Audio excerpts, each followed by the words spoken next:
Hello, good morning, जोहर। मैं संजय, आप सभी का न्यूज झारखंड में स्वागत है। चलिए शुरुआत करते हैं आज की झारखंड की बड़ी खबरों के साथ। पहली बड़ी खबर की बात करें तो बच्चों को सीएम की सौगात, हेमंत सोरेन का ऐलान, विदेश में पढ़ने वाले बच्चों को भी स्कॉलरशिप देगी सरकार।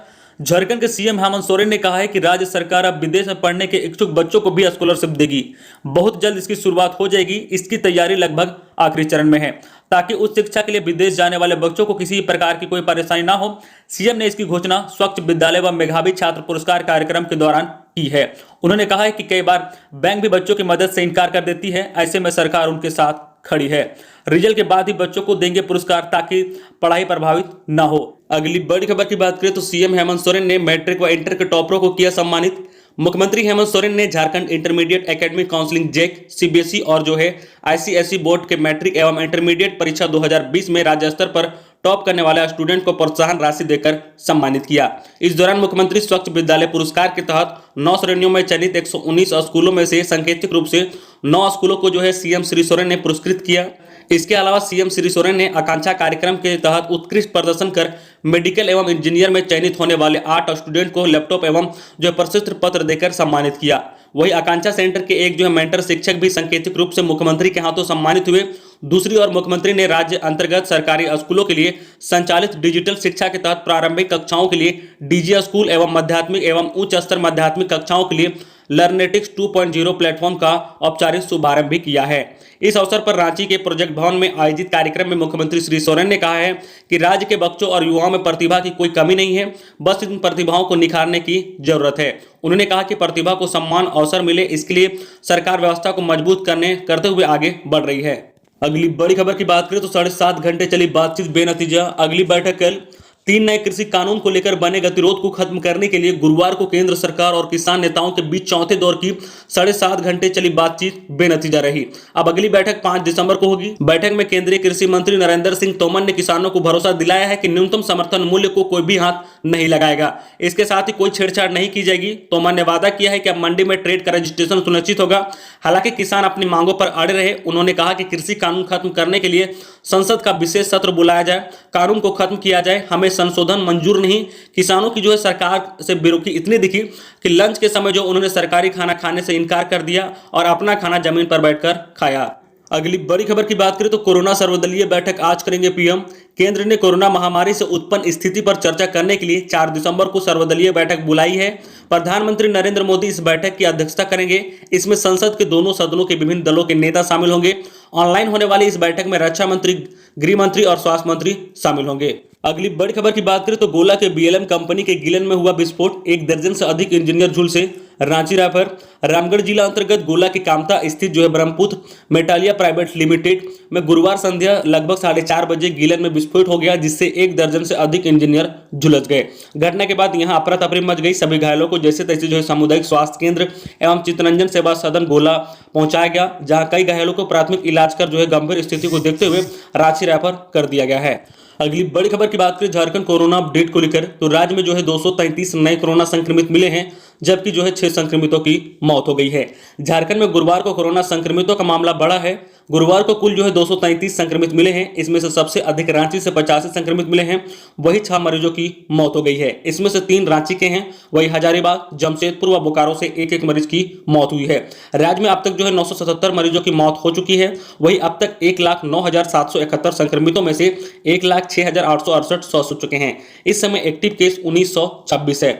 नए संक्रमितों में से बोकारो से 11, चतरा से 1, देवघर से 7, धनबाद से 28, दुमका से 1, जमशेदपुर से 22, गढ़वा से 4, गिरिडीह से 6, गोड्डा से 4, हजारीबाग से 16, खुट्टी व कोडरमा से 3, लातेहार से 2, लोहरदगा से 6, पाकुड़ से 1, पलामू से 7, रामगढ़ से 10, रांची से 85, साहिबगंज से 2, सरायकेला से 1, सिमडेगा से 8 व पश्चिम सिंहभूम से 5 नए संक्रमित मिले हैं। वही गुरुवार को 208 की रिपोर्ट नेगेटिव आकर वो घर लौट गए हैं। अगली बड़ी खबर की बात करें तो झारखंड के इन मेडिकल कॉलेज में नए एडमिशन पर रोक मामले में सीएम हेमंत सोरेन ने लिखा पत्र, नेशनल मेडिकल काउंसिलिंग से किया यह आग्रह। झारखंड के मुख्यमंत्री हेमंत सोरेन ने नेशनल मेडिकल काउंसिलिंग को पत्र लिखकर अनुरोध किया है कि झारखंड के हजारीबाग, पलामू और दुमका मेडिकल कॉलेज में छात्रों के नए प्रवेश को रोकने के फैसले पर फिर से विचार किया जाए। मुख्यमंत्री ने चिट्ठी के जरिए आग्रह किया है इस फैसले पर एक बार फिर से विचार किया जाए। आपको बता दें कि हजारीबाग, पलामू और दुमका मेडिकल कॉलेजों में नए एडमिशन पर रोक लगा दी गई है। मुख्यमंत्री हेमंत सोरेन ने ट्वीट कर कहा है कि झारखंड के हजारीबाग, पलामू और दुमका मेडिकल कॉलेजों में छात्रों के नए प्रवेश को रोकने के फैसले को लेकर पिछले महीने ही पूर्ण विचार से संबंधित आग्रह पत्र नेशनल मेडिकल काउंसिलिंग को भेजा गया था।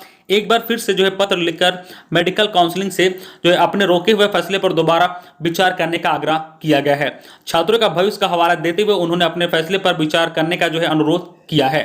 अगली बड़ी खबर की बात करें तो झारखंड के पूर्व डिप्टी सीएम सुदेश महतो को धमकी देने वाले जल्द होंगे गिरफ्तार। पुलिस को मिली अहम सुराग। झारखंड के पूर्व उप मुख्यमंत्री व सिल्ली से विधायक सुदेश महतो को धमकी देने वाले जल्द गिरफ्तार होंगे। इस मामले में पुलिस को अहम सुराग मिली है। पुलिस ने इस आधार पर दावा किया है कि जो है आरोपियों को शीघ्र गिरफ्तार कर लिया जाएगा। आपको बता दें कि आसू जो है सुप्रीमो सुदेश महतो को धमकी दी गई थी कि 15 लाख रुपए रंगदारी नहीं देने पर गोली मार दिया जाएगा। पूर्व उप मुख्यमंत्री सुदेश महतो को दी गई धमकी मामले में पुलिस ने दावा किया है कि उसे जो है अहम सुराग मिल गए हैं। धमकी देने वाले द्वारा उपयोग किए गए इंटरनेट के आईपी एड्रेस की जानकारी उसे मिल गई है। जल्द ही आरोपियों को गिरफ्तार किया जाएगा। अगली बड़ी खबर की बात करें तो दहशत में है ग्रामीण। जंगली हाथियों के झुंड ने मचाया उत्पात, फसलों और अनाज को किया बर्बाद। जो हरहंज ब्लॉक क्षेत्र के हुंदरे गांव में मंगलवार की रात हाथियों के झुंड ने जमकर उत्पात मचाया। हाथियों ने खेत में लगी फसलों और अनाज को जो है बर्बाद कर दिया। रखे धान को भी खा गए, साथ ही जो है फसलों को तहस नहस कर दिया है। झुंड में 8 की संख्या में हाथी है। गांव में हाथियों के आने से ग्रामीण काफी दहशत में है। किसान जो है बलराम भगत, राजकुमार राव समेत जो है कई लोगों ने बताया कि रात को अचानक हाथियों का झुंड जो है खेत में आ धमका। देखते ही देखते फसलों को बर्बाद कर दिया। एकजुट होकर ग्रामीणों ने शोर मचाकर हाथियों को जंगल की ओर खदेड़ा है। ग्रामीणों ने वन विभाग को इसकी जानकारी दी है। अगली बड़ी खबर की बात करें तो एनआईए ने मानव तस्करी के मुख्य आरोपी गोपाल उरांव को किया गिरफ्तार। खुट्टी से दबोचा। झारखंड में मानव तस्करी के मामले की जांच कर रही राष्ट्रीय जांच एजेंसी के कुख्यात मानव तस्कर पन्नालाल के सहयोगी व मानव तस्करी के मुख्य आरोपी गोपाल उरांव को जो है खुट्टी से गिरफ्तार कर लिया गया है। पुलिस जो है गोपाल उरांव को खुट्टी के जिले के जो है हुरमू थाना क्षेत्र के जो तुन गांव का रहने वाला है। इस पर भी जो है प्लेसमेंट एजेंसी के नाम पर झारखंडी जो है बालाओं का सौदा करने का आरोप है। यह जो कुख्यात मानव तस्कर पन्नालाल महतो का सहयोगी है। पन्नालाल जो है महतो पूर्व में ही गिरफ्तार हो चुका है। अगली बड़ी खबर की बात करें तो स्कूलों के 3 महीने का शैक्षणिक कैलेंडर तैयार। राज्य के प्रारंभिक स्कूलों में अगले 3 महीने में छात्राओं का पाठ्यक्रम पूरा कराने के साथ साथ उसका रिवीजन करा लिया जाएगा। इसके लिए झारखंड शैक्षणिक अनुसंधान और प्रशिक्षण परिषद ने 12 सप्ताह का शैक्षणिक कैलेंडर तैयार कर लिया है। 7 दिसंबर से इसी आधार पर छात्राओं तक कंटेंट भेजने और उनका जो है कोर्स पूरा कराने की प्रक्रिया शुरू होगी। कोरोना काल में छात्राओं की पढ़ाई पर पड़े असर को देखते हुए पहली बार 8वीं कक्षा के सिलेबस में भी 40% की कटौती की गई है। संशोधित सिलेबस व्हाट्सएप के जरिए छात्राओं तक भेजे जा रहे हैं। जो छात्र व्हाट्सएप के जरिए नहीं जोड़ पा रहे हैं उन्हें जो है संशोधित सिलेबस का प्रिंट आउट निकाल कर उपलब्ध कराने की प्रक्रिया चल रही है। संशोधित 60% सिलेबस को जो है पूरा करने और उसका जो है रिवीजन कराने का काम सोमवार से शुरू हो जाएगा। अगली बड़ी खबर की बात करें तो कोरोना वैक्सीन पर खुशखबरी। AIIMS के डायरेक्टर बोले भारत में जनवरी तक वैक्सीन को इमरजेंसी अप्रूवल मिल सकता है। देश के लिए सबसे अच्छी खबर आई है कि दिसंबर के आखिरी में या जनवरी की शुरुआत में कोरोना वैक्सीन को इमरजेंसी अप्रूवल मिल सकता है। दिल्ली के AIIMS के डायरेक्टर डॉक्टर रणदीप गुलेरिया ने गुरुवार को इसकी जानकारी दी है। डॉक्टर गुलेरिया ने कहा कि भारत में अब कुछ जो है वैक्सीन फाइनल स्टेज के ट्रायल में है। हमें जो है उम्मीद है कि दिसंबर के अंत या जनवरी की शुरुआत तक जो है इसमें से किसी को जो है ड्रग रेगुलेटर इमरजेंसी अप्रूवल मिल जाएगा। इसके बाद जो है वैक्सीनेशन शुरू हो जाएगा। दरअसल इस समय जो है भारत के 6 वैक्सीन पर काम चल रहा है। इसमें से जो एक्सपोर्ट जो एस्ट्राजेनेका और भारत बायोटेक के वैक्सीन फेज 3 ट्रायल में काम कर रहे हैं। अगली बड़ी खबर की बात करें तो पूर्व मंत्री को नहीं मिली राहत। योगेंद्र साव को हाईकोर्ट ने जमानत देने से किया इनकार। सरकारी काम में बाधा पहुंचाने का है आरोप। पूर्व मंत्री योगेंद्र साव को झारखंड हाईकोर्ट ने जमानत देने से इनकार कर दिया है। गुरुवार को उनकी जो है जमानत याचिका पर जस्टिस आर जो है मुख्य उपाध्यक्ष की अदालत में सुनवाई हुई। अदालत ने मामले की सुनवाई करते हुए कहा कि जब पूर्व में सुप्रीम कोर्ट जमानत याचिका खारिज कर चुकी है तो ऐसे में यहां से उन्हें जमानत कैसे दी जा सकती है। अगली बड़ी खबर की बात करें तो पलामू में नक्सलियों के खिलाफ अभियान। उग्रवादी संगठन JJMP और सुरक्षा बलों में मुठभेड़।